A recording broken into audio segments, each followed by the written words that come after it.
Hola a todos, muy bienvenidos a este nuevo capítulo de los podcasts de Agro 360. Los invitamos a que se suscriban a nuestras redes sociales, pueden ver nuestros capítulos anteriores y nuestros futuros capítulos en plataformas de streaming como YouTube, Spotify, seguirnos en Instagram, seguirnos en LinkedIn. Y en esta ocasión en particular, lo que nos convoca en esta fecha del año es poder hablar un poco de las condiciones ambientales que están imperando, que están haciendo que las plantas empiecen a sufrir un proceso de estrés de distinto tipo. Por eso es que invitamos a Francisco, muy bienvenido nuevamente, Francisco, quien dicho sea paso fue nuestro primer invitado en nuestros capítulos de los podcasts. Así que muy bienvenido, Francisco. Muchas gracias, Rodrigo. Francisco, como ustedes ya deben saber, quienes nos siguen y muchos lo conocen, es candidato a doctor en fisiología de la Universidad de Talca. Él trabaja en corteza biológica, tiene una vasta experiencia en manejo del estrés. De hecho, su tesis doctoral es sobre el tema del estrés, por eso nos pareció muy pertinente y muy contingente poder invitarlo a él para conversar sobre esta temática que nos complica en este momento en particular, no solo en el cerezo, sino que en la agricultura en general. Francisco, el estrés, partamos por ahí, partamos un poquitito por lo básico. ¿Qué es lo que es el estrés? Esa es una pregunta, yo creo que cada día más atingente y no solamente a nivel de planta. Yo creo que lo podemos abrir un poquitito más y podemos hablar también de nosotros, seres humanos, y yo creo que también lo hace Se compara. Es súper comparable y de alguna forma al momento de explicar también es súper válido el poder hacer cierto tipo de similitudes, pues lo hace mucho más fácil de explicar. Y hay muchos conceptos que son afines. Entonces, desde ese punto de vista y en simple en el fondo, tenemos que pensar que igual que nosotros, cualquier situación, en este caso planta, una condición biótica o abiótica en el fondo, o la combinación de ellas, que es básicamente lo que nos pasa en este caso, ¿cierto?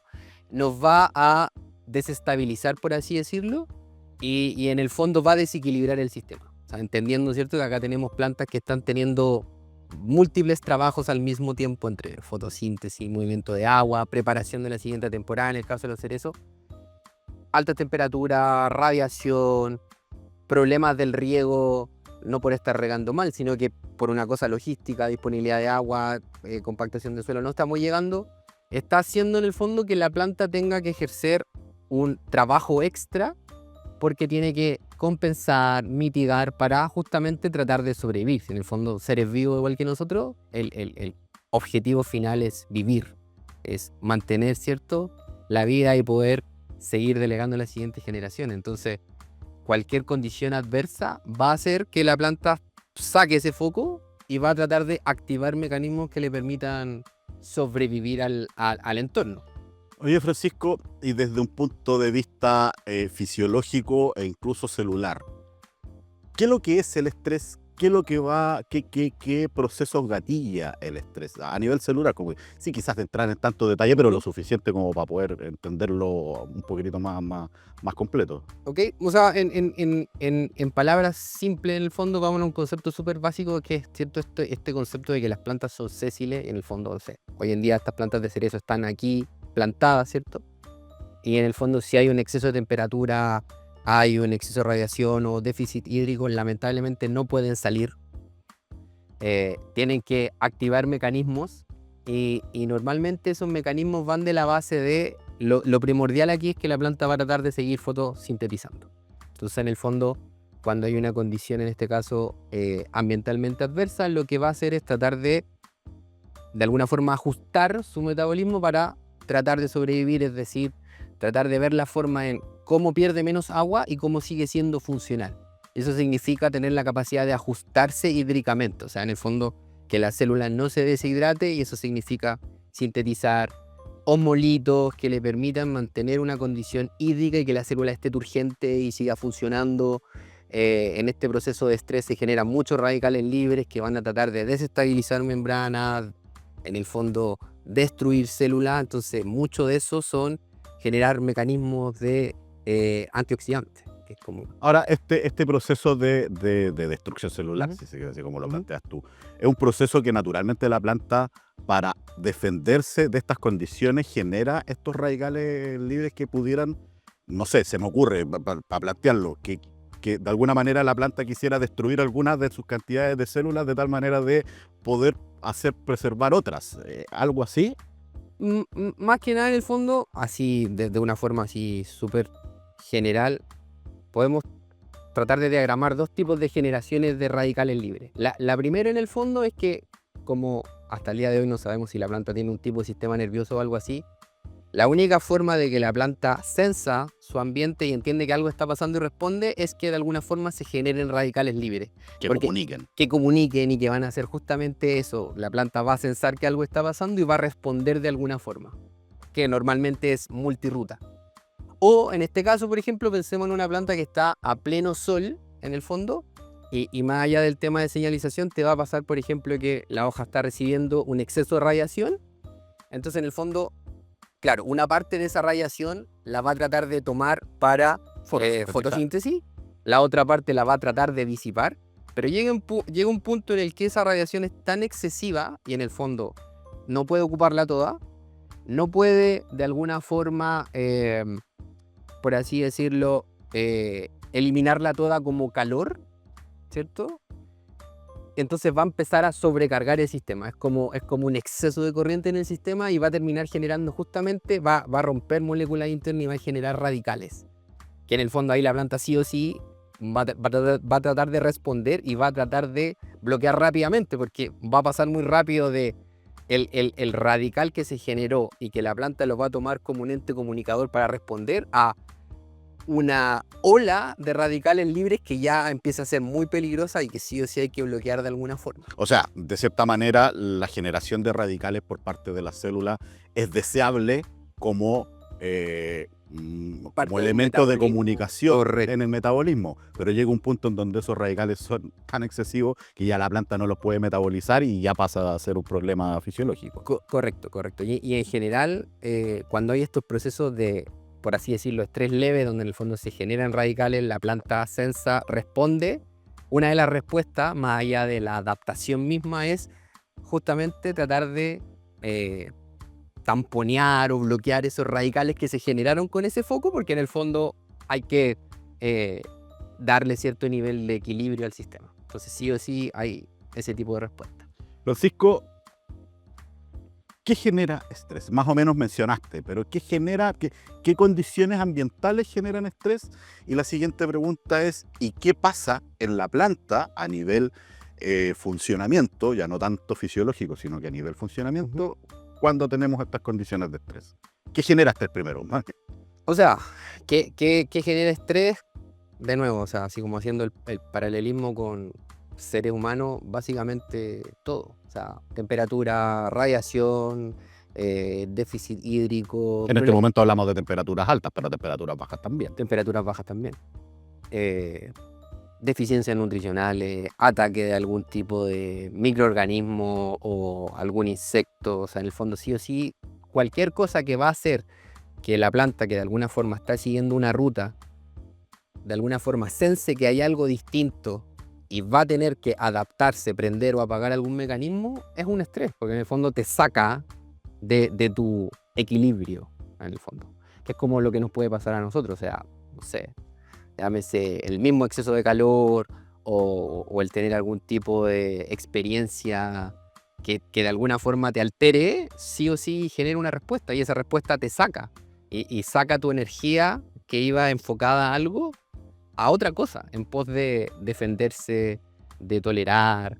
Y finalmente en el caso de nosotros, en este caso de las plantas, es, sobre todo en el caso de un frutal, es lo que de alguna forma hoy en día tú estás construyendo para la temporada siguiente. O sea, te puede mermar al punto de, claro, cuando hay, no sé, variedades o por injertos sensibles, puedes tener problemas de brotación la siguiente O temporada. especies más sensibles. Claro, o especies más sensibles, problemas de fruta en el fondo con deformaciones o abortos que en el fondo justamente son efectos secundarios de cosas que pasaron en el pasado, digamos. Bueno, venimos de 2 temporadas en donde sobre todo la Santina sufrió procesos de aborto súper importantes. Estamos buscando herramientas a través de hacer aplicaciones, por ejemplo, de productos en base a auxina, para poder potenciar la retención de fruta, pero también tenemos que entender de que ese potencial aborto de inicio de la siguiente temporada lo estamos viendo ahora. Las condiciones de estrés que las plantas están sufriendo ahora son el gatillante, en parte evidentemente, porque estamos hablando de un sistema, en parte son gatillantes de la temporada, de las condiciones que puedan pasar la próxima temporada. Y la segunda pregunta que te hacía, Francisco, ¿cómo responde entonces la planta a una condición de estrés? Como dices tú, no puede, la planta es sésil, no puede tener calor y trasladarse a la sombra.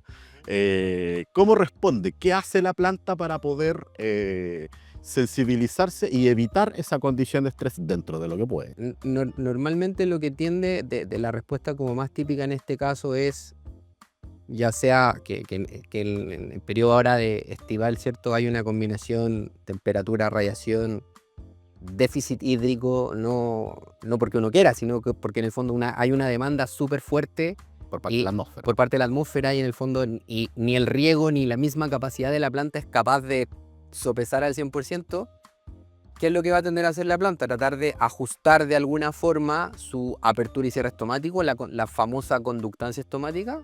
En el fondo le va a permitir de alguna forma perder menos agua al sistema atmósfera, o sea, tratar de bloquear ese flujo del suelo hacia la atmósfera, pero como con efectos, por así decirlo, secundarios, de decir, yo sacrifico ese proceso en pos de cuidar el elemento agua que tengo, porque en el fondo yo no quiero morir, entonces trato de ajustarme para perder menos agua, para que mis células sigan turgentes y funcionales, pero como efecto secundario, ¿qué podemos tener? Que en el fondo, al hacer ese ajuste, va a bajar obviamente el intercambio gaseoso, por lo tanto vamos a tener una merma en fotosíntesis. Al mismo tiempo la planta se va calentando. No nos olvidemos que en este proceso de mover agua a la atmósfera, la planta también se va enfriando. Con enfriamiento, claro, termina siendo como un radiador, por así decirlo.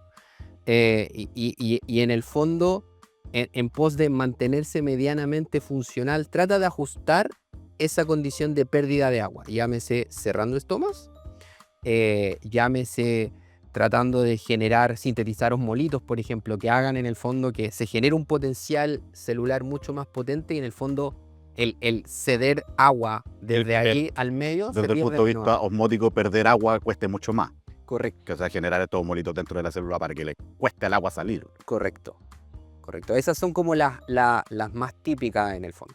Ahora, cuando tenemos, como bien dices tú, cuando tenemos esta condición estresante o la condición de alta temperatura, va a hacer que la planta no tenga la capacidad instantánea de solucionar eso, y por lo tanto va a perder mucha agua. Correcto. Para no perder demasiada agua, estoy un poquitito parafraseando lo mismo que estás diciendo tú, para no perder tanta agua, va a cerrar los estomas. Correcto. ¿Cierto? Para poder mantener su homeostasis, sí, correcto, su metabolismo.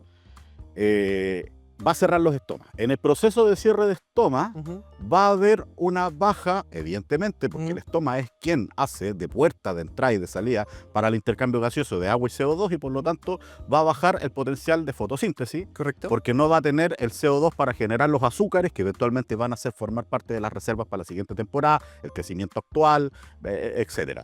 Pero también está el tema que conversábamos hace un rato, o sea, cuando tú cierras el estoma y bajas la evapotranspiración directa por parte de los estomas, también al no perderse agua, también hay un problema con la absorción nutricional. Correcto. O sea, si no hay absorción de agua porque los estomas están cerrados, la planta no está absorbiendo nutrientes tan bien. Entonces, justamente en una época tan compleja, en donde estamos generando estas reservas y estamos haciendo la famosa fertilización post cosecha en el caso de los cerezos, pero fertilizaciones de pre cosecha en el caso de muchos otros cultivos que todavía no empiezan la cosecha.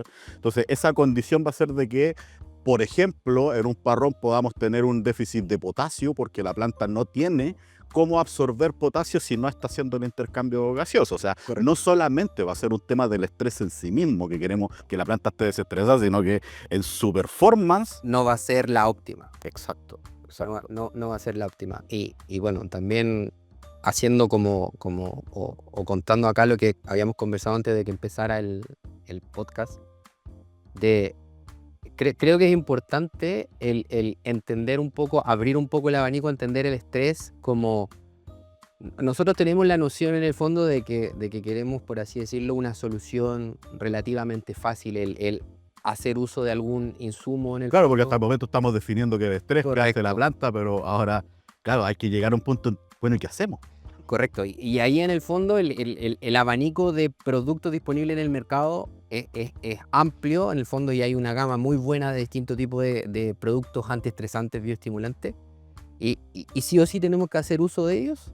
El tema es que no tenemos que olvidar que son una parte muy importante, pero que tienen que ir de la mano de un buen manejo, llámese hídrico, de suelo en sí mismo, porque finalmente las condiciones son súper cambiantes. O sea, es decir, nosotros vamos a estar expuestos por varios meses a alta temperatura y radiación. Entonces, dependiendo del tipo de producto que ocupemos, va a ser de mayor duración en el sistema, de menor duración en el sistema. Entonces tiene que ser de alguna forma, de forma más constante la forma en la que aplicamos el estrés. Porque en el fondo, de nuevo, y tomemos como ejemplo quizá a los seres humanos, sacando las excepciones a la regla de cuando hay condiciones de estrés muy fuertes, o sea, llámese una ola de calor, se me echó a perder la bomba y voy a estar una semana sin riego en el fondo y la planta la va a llevar a un extremo muy fuerte. El tener la capacidad de mitigar ese estrés, nosotros vamos no solamente a nivel de planta, sino que quizás la temporada siguiente vamos a ser capaces de ver muy fácilmente y muy cuantitativamente lo que ganamos al aplicar ese bioestimulante. Pero si nos vamos a una condición de estrés quizás no tan extremo, pero permanente, como la que tenemos en el verano. Quizás no un estrés, sino que una condición estresante. Correcto. No te lleva al estrés, sino que es Correcto. previo. Correcto, es previo a una condición extrema. En el fondo, lo que nosotros debemos hacer es tratar de que la planta esté cómoda la mayor cantidad del tiempo posible, porque lo que nos va a matar ahí es el estrés crónico. Es cada pequeña porción de estrés que tuvimos en momentos de la temporada, que en el acumulado nos puede generar un efecto detrimental la temporada siguiente. Eso es lo que hay que tratar de mitigar. Y eso no solamente va a ser el aplicar un producto que sí nos va a servir, es preocuparse del riego, preocuparse de la mantención en general del huerto. Ahora, cuando hablamos de riego, quizás vamos a caer en una obviedad, pero igual es súper importante mencionarlo, porque cuando hablamos de riego no hablamos de regar de más, o sea, hablamos de regar bien. Sí, correcto. O sea, hacer un buen balance hídrico y entender cuál es mi evapotranspiración como concepto general para reponer esa evapotranspiración. Ahora, con respecto a eso mismo, te quiero llevar una consulta. La planta, y un poquitito agarrándose del concepto que estamos hablando de que existe la baja en la conductancia estomática a través del cierre de los estomas. La planta, por lo tanto, transpira menos. Correcto. ¿La planta consume menos agua en condiciones estresantes? La verdad es que, por lo menos de lo que a mí me ha tocado participar entre lo que he hecho yo y he leído, sí. La verdad es que sí. Y de hecho es más, quizás una cosa que también es importante colocar a colación, digamos, que a un nivel... Quiero decir con esto que reguemos menos, pero para que entendamos. Lo que tiende a suceder en el fondo, y aquí voy a citar a una doctora argentina que trabaja muy, muy bien en esto, es que en una condición permanente de estrés, hablemos de un estrés moderado, ¿no? De ese estrés así que te va a generar, claro, un estrés muy, muy extremo. La planta efectivamente va a bajar esta conductancia estomática, ¿cierto? Te va a afectar la fotosíntesis, pero la planta se va a regular. Y se vuelve mucho más eficiente en términos del uso de recursos. Entonces, por así decirlo, por unidad de agua que absorbe y que mueve, es mucho más eficiente. Y de aquí me quería agarrar a una consulta que aquí quizás me voy por el lado de la filosofía, que nosotros de repente nos encanta mandando estas bolas de la filosofía de la agronomía. ¿La planta aprende? ¿Podrías decir tú a través de eso de que la planta aprende? O sea, que detrás de una condición estresante, ante una nueva condición estresante, ¿crees tú, o más que creer, tienes antecedentes de que la planta pueda tener alguna resiliencia? Quizás la palabra aprender la estoy llevando demasiado a la comparación y a la humanización de una planta, pero ¿crees tú o sabes si hay alguna resiliencia por parte de la planta para la siguiente condición estresante? Sí, de todas maneras. Te voy a dar un par de ejemplos como concretos y de cosas en las que he participado. Por ejemplo, nosotros hemos tomado plantas de cerezo, por ocuparla como planta modelo, en la cual la hemos expuesto a condiciones de estreses controlados en términos hídricos. Entonces, en el fondo, nosotros le hemos ido quitando el agua progresivamente y le hemos ido midiendo todos los días cómo se comporta desde el punto de vista de la apertura del cierre estomático, de la fotosíntesis, de la transpiración. Y obviamente, en la medida que empieza a mermar el agua, que empieza a pasar el tiempo, obviamente fotosíntesis baja, la conductancia baja, ¿cierto? La temperatura empieza a subir y llega a un punto, ¿cierto? Como donde ya empieza a colocarse un poquitito peligroso si es que uno quisiese seguir. Ahora, si tú haces el ejercicio de hasta ese punto de quiebre, regar a la planta, el día siguiente o un par de horas posterior, es impresionante la capacidad de resiliencia que tiene la planta. Pero regarla al nivel de su condición inicial, de cuando empezaste con el ensayo, Sí. o sea, volver a... Volver a un riego, Óptimo. podemos ir al óptimo o incluso a un subóptimo, pero en el fondo rápidamente los parámetros vuelven. Empiezan a generar un quiebre en la tendencia y la conductancia mejora, fotosíntesis mejora, transpiración mejora. Mejor que antes. No necesariamente. Ya. Siempre más bajo, y en el fondo, en el tiempo, si tú la sigues hidratando, va a llegar un punto de quiebre en el que va a volver a su estado inicial. ¿Ya? Entonces, primero, y en el fondo lo que quiero rescatar de ahí es, el riego es maravilloso desde el punto de vista de que cuando yo hidrato, la planta es bastante eficiente en empezar a sistema planta hacerlo funcional de nuevo. Entonces, el agua aquí es crucial. Partiendo de esa base. Y lo segundo, respecto a lo que tú me decías de la memoria, que es lo que hemos visto, es que cuando hay una planta que está bioestimulada o está con alguna aplicación previa, al llegar a ese punto de quiebre del estrés, que normalmente lo que uno ve es que antes de llegar a ese punto de quiebre, lo que está bioestimulado muchas veces está un poquitito más arriba, o sea, es una planta que viene mejor, transpira más, tiene menos temperatura, tiene mejor fotosíntesis. Llegado a ese punto de quiebre, o sea, llegado al punto de estrés donde incluso llegas que se igualen, que estén igual de mal, por así decirlo, y tú hidratas, la planta que estaba bioestimulada responde mucho más rápido. Perfecto. En velocidad de respuesta y logra mucho antes llegar a recuperarse. Y eso tiene... Estaba más preparada en el fondo. Y eso tiene múltiples explicaciones. La primera es que en el fondo es como un sistema, por así decirlo, como de priming. O sea, que en el fondo cuando yo bioestimulo o trato de generar algún tipo de interacción fisiológica, el sistema planta queda, por así decirlo, como hipersensible en alerta. Entonces después a cualquier estímulo las velocidades de reacción son mucho más rápidas. O sea, en el fondo es como, de nuevo, vamos a tratar de hacer un ejemplo como con algo más humano. Cuando a ti te pasó algo o tuviste algún tipo de estrés o trauma, siempre va a estar ahí. Y en el fondo tú, cuando te enfrentes a una cosa similar, rápidamente la cabeza y el cuerpo lo vas a saber cómo reaccionar ante una situación así. Por eso te hablaba de tipo de memoria. Correcto, hay un tipo de memoria. Incluso no es mi área de expertise, pero en el fondo la gente que trabaja en genética lo trabaja así. Hay un tipo de, por así decirlo, memoria, que en el fondo el ADN se tiende como a metilar. Entonces, en el fondo, tiende a quedar ahí como guardadito, como una... Bueno, la metagenética investiga eso. Que en ciertas condiciones se gatilla. Claro, la metagenética investiga un poquitito eso, de que las condiciones ambientales de algún momento en particular incluso son heredables a las siguientes generaciones. Correcto. Epigenética. Disculpa. Epigenética, que le llaman. Epigenética. Oye, sin caer en una receta, porque claramente no tenemos una receta. ¿Cuáles son las herramientas que tenemos actualmente en el mercado que nos ayudan a combatir las condiciones de estrés? Porque tú hablabas de que, claro, no es que yo haga una aplicación y se me solucione el cuento, porque aparte necesito fijarme de muchas otras cosas en el entorno. Pero ¿cuáles son las herramientas que nos podrían permitir generar un programa, básicamente, de entregarle durante el mayor tiempo posible las mejores condiciones a las plantas? Ahí, claro, ahí lo bueno es que yo creo que hay múltiples de distinto tipo, desde, por ejemplo, quizás de las más antiguas, si uno quiere, pueden ser bloqueadores solares, de distinto tipo. De tipo arcilla, las caolinitas, tipo caolinita. Podemos irnos quizá a esta línea un poquitito más transparente, cierto, de lípido y ese tipo de cosas. Todo ese tipo de cosas van a funcionar perfecto, ya sea que sean barreras físicas que te ayuden a atenuar radiación, de alguna forma cuidar la capa límite de las hojas, perder agua con menos fuerza.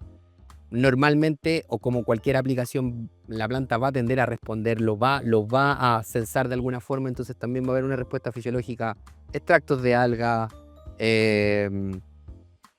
otro tipo de productos, por ejemplo, como quizás más hormonales, uno pudiese trabajar, no sé, quizás con ácidos salicílicos por un lado, brasinoesteroides. De hecho, yo tengo algunas regalonas y te las pregunto a ti como experto en el área, que yo trabajo mucho, por ejemplo, con tres en particular. Que uno son, por ejemplo, los brasinosteroides que mencionas tú. Otro es el ácido salicílico, que lo vengo trabajando ya hace muchos años. Y otro es la glicina betaína, como hormorregulador, potenciador de la membrana, etc. Sin necesidad de hacer una comparación, porque para qué, todas son herramientas y todas en su medida son buenas. ¿Qué opinión te merecen? ¿Cómo consideras tú que tienen su desempeño evidentemente, en este programa que estamos generando? Sí, si uno tuviese que hacer como como un ranking, por así decirlo, probablemente, en mi opinión y en mi experiencia, la parte hormonal quizá primaría en el fondo, porque en el fondo es ya sea algo sintético o sea algo que la misma planta produzca como hormona, va a tener un efecto fisiológico rápido y prolongado en el tiempo. Versus con hormona te refieres a brasinosteroides, ácido salicílico, jammonato, si quieres, ácido abscísico, dependiendo cómo uno lo quiere ocupar. Claro. Etileno mismo, pensando que también como herramienta en ciertas condiciones también puede ser ocupado, sí. Entendiendo el abscísico como gatillante de la apertura estomática. Correcto, claro, en este caso, como por ejemplo en una condición de agua escasa, quizás donde yo quiera hacer un cierre parcial medio forzado. Claro, un abscísico que se Claro. No se nos vaya a pasar la mano con el abscísico. No, por supuesto. No, además en Chile tampoco no tiene etiqueta, digamos, para ese uso, así que no más allá de lo que estamos conversando, en estricto rigor no está permitido. Eso, y después va todo lo demás, lo que pueden ser, por ejemplo, los bloqueadores, que para mí son súper interesantes porque tienen un rol medio barrera física estructural y lo que pueden hacer como bioestimulantes, y ya después podemos ir, por ejemplo, con lo que son extractos de alga, aminoácidos, que si tú quieres, que yo creo que sí o sí tienen que estar. O sea, para mí esto tiene que ser un cóctel de situaciones. Pero en el fondo yo siempre partiría tratando de tener algo hormonal de base que dure algún tiempo en el sistema, y también hacer uso de cosas tipo extractos de alga, bloqueadores solares, por supuesto, aminoácidos que en el fondo te vayan bioestimulando, a pesar de que ese efecto quizás pueda ser mucho más acotado, pero en el fondo es bueno ir jugando y tratando de estimular, por así decirlo, la mayor cantidad de veces posible en la temporada, porque también es cierto que muchas veces, a pesar de que tenemos herramientas súper buenas por un tema de costo, oportunidad de aplicación, no necesariamente podemos aplicar siempre consecutivamente lo mismo, entonces hay que ir jugando un poco. Es que para allá te iba a hallar un poco, porque considerando que el negocio, vamos a hablar un poquitito del cerezo en particular, pero el negocio agrícola está complejo. Es un negocio complejo. Varias veces hemos conversado de que nosotros en Chile, nosotros creemos que alimentamos el mundo, pero nosotros hacemos el postre. Claro, Pero el mundo te alimenta de arroz, se alimenta de maíz, se alimenta de soya. Nosotros hacemos el postre. Entonces, en una contingencia como la actual, podemos vernos perjudicados porque la gente va a prescindir del postre. ¿Cachai? Entonces, entendiendo que el negocio va a estar complejo y entendiendo que uno tiene que hacer aplicaciones para inmediatamente después de la cosecha para bajar la presión de drosófila. Tienes que hacer tus aplicaciones de polillas, tienes que hacer tus aplicaciones, eventualmente tu tercera aplicación para escama, burrito en el caso de que tengas para cortar el ciclo. Tienes muchas cosas que hacer. Además, los bloqueadores solares. Tengo que meter el bloqueador solar. Además, tengo que meter... más o menos, ¿cómo harías tú? ¿Irías intercalando? Porque por ahí te quiero llevar la pregunta. ¿Elegirías una estrategia y te quedarías ahí durante toda la temporada? ¿Irías aplicando una semana o más que una semana? De repente las aplicaciones son quincenales para poder hacerla sostenible. ¿Harías una aplicación una quincena a un producto, otra quincena a otro producto u otra herramienta? ¿Cómo lo enfrentarías tú? O sea, de partida yo iría tratando de hacerlo intercalado, así muy general, pensando en tener la mayor cantidad de aplicaciones en un periodo de tiempo. Bueno, partiría por la hormona. ¿Por qué a mí me gusta más la hormona? Porque en el fondo, como te decía, desde el punto de vista de la potencia y de la permanencia, mucho más. Y pensando, por ejemplo, en el salicílico. Salicílico aplicado en una condición de estrés, probablemente ya a las 24-48 horas el sistema ya está andando, o sea, la planta se estimuló y va a empezar. Y probablemente esa respuesta de expresión de genes te va a durar hasta el día 9 y el día 10 post aplicación, pero en el fondo es la expresión del gen que te lleva a algo, a una proteína, a un metabolito, que en el fondo ese metabolito también va a tener una vida útil. Entonces, perfectamente, si consideramos que va a estar solo generando genes hasta el día 10, en ese transcurso se van a ir generando cosas que te pueden durar hasta el día 15, el día 20. Entonces, para mí la base es hormonal. Ya, perfecto. Y después en el camino vamos nutriendo y metemos el bloqueador y vamos metiendo una alga y vamos metiendo aminoácidos que te vayan de alguna forma dando más soporte en el tiempo, porque no vas a poder estar aplicando reguladores de crecimiento y hormonas todo el tiempo. Pero para mí la base es hormonal desde ese punto de vista, porque al final, por ejemplo, cuando ocupamos, no sé, un aminoácido, por ejemplo, o a lo mejor una glicina betaína o una prolina, podemos irnos, si queréis, un par de días atrás, donde veníamos en una condición súper extrema de alta temperatura, ¿cierto? Y de repente nos tocaron 2 o 3 días donde estuvo todo nublado. Me tocó, yo iba a Santiago hasta un poco de garúa. Entonces supongamos que tú hiciste la aplicación de tu aminoácido, de tu alga feliz, bacán, y de repente tuviste 3 días así y te aseguro que no es que tu aplicación no haya servido para nada, es que la planta se aclimató perfecto y le tocaron 3 días maravillosos Y bien. y en el fondo fue como, bien, volviste a foja cero. ¿Quiere decir eso que lo que tú hiciste no te sirvió? No. Quiere decir que a lo mejor después de esos 3 días cambió el clima, se te puso estresante. Bueno, esas plantas van a tolerar lo mejor de la que tú no hiciste nada.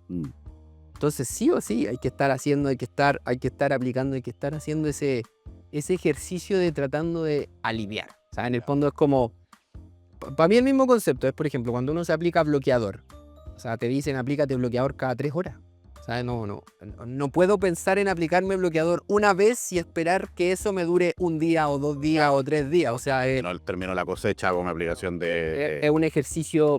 Y me espero a marzo o a mayo a que las hojas caigan todo precioso o tener una excelente cosecha y apliqué bloquear en diciembre.